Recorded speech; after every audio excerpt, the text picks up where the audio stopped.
Salut à tous, aujourd'hui je vais vous apprendre à grimper aux arbres sans branches ou plutôt vous donner des petits conseils pour vous faciliter l'escalade de ces arbres. À la fin de cette vidéo, vous saurez faire ça ou du moins le faire plus facilement.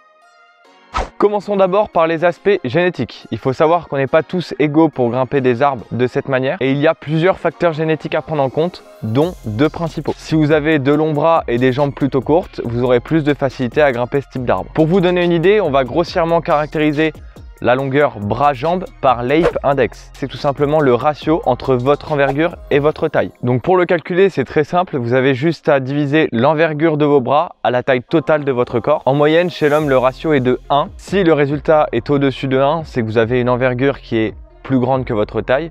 Et si à l'inverse, le résultat est inférieur à 1, c'est que vous avez du coup une envergure inférieure à votre taille et donc des bras potentiellement plus courts. Par contre, l'Ape Index ne donne aucune indication sur la longueur des jambes. Donc si vous voulez aller plus loin dans le ratio bras-jambes, il va falloir calculer avec l'indice intermembral. Donc je vais vous mettre un lien dans la description pour que vous puissiez aller calculer vous-même l'Ape Index et l'indice intermembral et avoir aussi des explications et plus de détails dessus. Donc pour exemple, chez les chimpanzés, l'indice intermembral est de 107, contrairement à l'homme qui est entre 68 et 70 en moyenne. Donc ce qui veut dire que chez les chimpanzés, ils ont les bras bien plus longs que leurs jambes et qu'ils ont donc une génétique bien meilleure que nous pour grimper aux arbres. Deuxième point principal, c'est la souplesse de vos chevilles, ce qu'on appelle la dorsiflexion. Donc l'homme moderne a perdu beaucoup de ses capacités de souplesse de la cheville, dû surtout au fait de porter constamment des chaussures et également qu'on soit beaucoup moins en mouvement, surtout au niveau de la cheville. Donc chez l'homme, la dorsiflexion est en moyenne entre 15 et 25 degrés contre 40 à 50 degrés chez les chimpanzés. Dans mon cas, j'ai une plutôt bonne souplesse de cheville, ce qui m'aide beaucoup pour grimper aux arbres.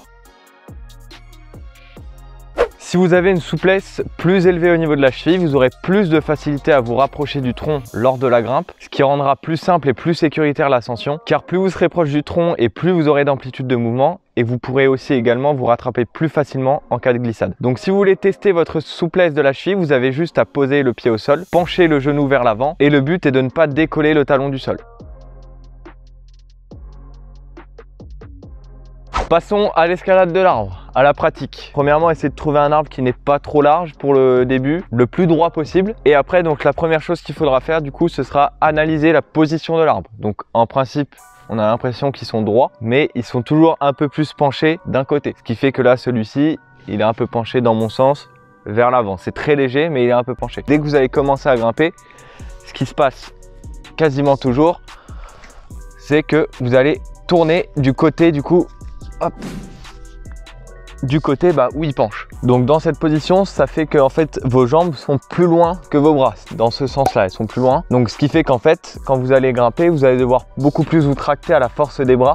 Vous allez augmenter le risque de glisser.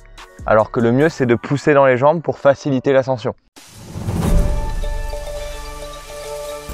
Pour s'y faire, je vous conseille donc déjà de rester bien à l'arrêt. Et en fait là, il va falloir juste forcer. Vous forcez en fait à aller un peu donc sur les côtés pendant que vous y êtes et à vous retenir. Vous allez un peu sur le côté et vous essayez de vous replacer à la force des doigts et des bras.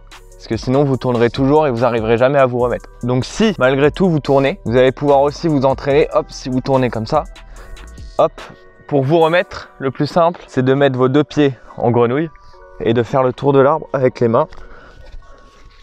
Comme ça. Et vous remettez sur la position initiale. Et après, vous recommencez petit à petit tout en essayant de bien forcer dans les bras et de stabiliser pour grimper. Au début, faites bien des tout petits pas parce que sinon vous n'allez pas y arriver. Pour commencer, vous entraîner à ne pas tourner. Vous avez juste à vous mettre en position en faisant bien attention de ne pas mettre les deux pieds au même point d'ancrage. Pareil pour les mains. Donc un pied au-dessus de l'autre et une main au-dessus de l'autre. Après, vous alternez les deux côtés. Hop, et vous restez en position statique. Vous faites du gainage pendant plusieurs secondes, voire votre maximum, comme ça vous entraînerez votre endurance musculaire. Donc une fois que vous maîtrisez bien la stabilité sur l'arbre, vous allez pouvoir passer à l'escalade. Donc comme je le disais juste avant, il faudra bien faire attention à garder une amplitude de mouvement. C'est-à-dire que vous devrez garder les bras légèrement pliés et les jambes bien pliées et le plus proche du tronc possible. Si vous avez les jambes trop tendues, vous ne pourrez pas les monter. Vous grimperez en faisant de petits pas et vous vous épuiserez beaucoup plus rapidement sans avancer très vite. Pareil pour les bras, s'ils sont trop tendus, vous ne pourrez pas avancer avec de grands mouvements et donc vous perdrez du temps et vous vous épuiserez.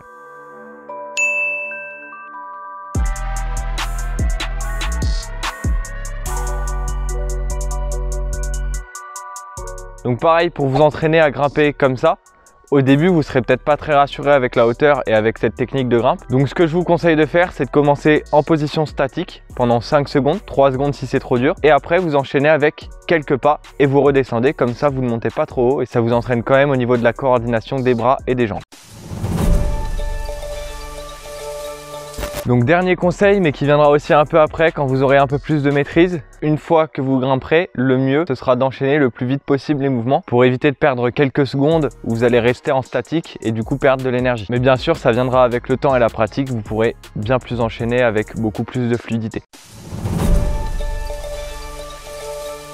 Alors, dernière petite précision, évidemment je conseille de grimper pieds nus, même si quand on débute, effectivement ça peut être gênant, voire même douloureux pour certains. C'est pour ça que je peux vous conseiller de prendre également des chaussures minimalistes, donc soit des Five Finger, soit des chaussures basiques, mais en restant bien sur du minimaliste, c'est-à-dire avec des semelles très fines pour avoir le même ressenti que pieds nus. Ce qui peut vous aider grandement au début et vous faciliter la tâche pour grimper aux arbres sans branches. Donc voilà, je vous ai donné les conseils principaux pour vous aider à grimper aux arbres sans branches. Alors évidemment, ce sera pas simple, il faudra beaucoup vous entraîner pour pouvoir grimper à une certaine allure. Je souhaite bon courage pour les plus motivés d'entre vous qui iront s'entraîner. Évidemment, si vous avez des questions, vous pouvez me les poser en commentaire ou sur mon compte Instagram. Comme d'habitude, je compte sur vous pour partager la vidéo afin que ce sport puisse éventuellement se développer un peu. J'espère que la vidéo vous aura plu. On se retrouve très prochainement pour de nouvelles aventures. Ciao!